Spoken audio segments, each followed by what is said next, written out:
Hey, how's it going, guys and gals? Welcome back to my little thought corner where we discuss topics and interesting stories from scriptures. And you know, as you hear, the cars are all excited about us talking, they're honking and getting down with us, right? So I have it. Oh boy, do I have something for you today. I'm really excited.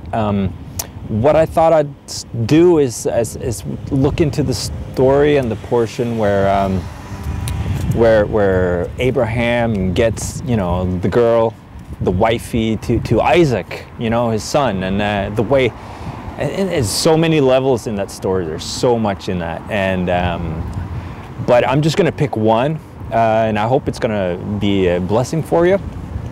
So let's just start from the beginning, and how it's a story of how Abraham sends his helper, his guy to which, by the way, the name's not mentioned. Just interesting. All we know from this helper is how he kind of acts out on behalf of Abraham, and he runs with his purposes. He's not looking into doing anything for himself, to exalt himself or anything. And then we've got, you know, Isaac, and then the wife, the girl, right? So let's just go for the beginning. So we've got the father sending his helper with no name to get the bride, the wife, ready. And then the text tells us that he's bringing 10 camels. 10 camels. Why is that important? Well, let's look at number 10 first of all. You know how that's the number of wholeness. That's the number of the number of the words that were written on the 2 tablets up on Sinai, that the God wrote with his finger. And you know, we've got 10 fingers, 10 toes. It's kind of like the wholeness. It's the cycle where it starts all over again, you know, from 1 to 0 to 1 1, and etc. And then we've got camel. If you break that down in Hebrew, gamala, it's with 3 letters in Hebrew: Gimel, Mem, and Lamed. Gimel stands for foot, to lift, to, you know, put in motion, to walk, kind of thing.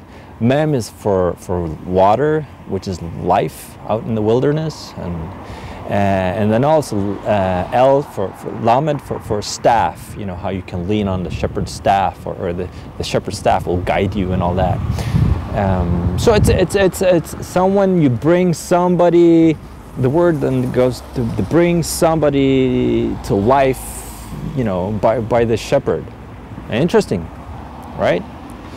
So with that in mind, it's interesting that one of the teachers of Israel, he once wrote to the congregation in another country. He wrote that the outcome, or the goal of studying Torah, you know, the laws, or the words, the teachings of God through Moses, is to reveal the one that we've been hinting by, you know, the Mashiach, the Messiah, and how that and that's going to lead you to the righteousness of, you know.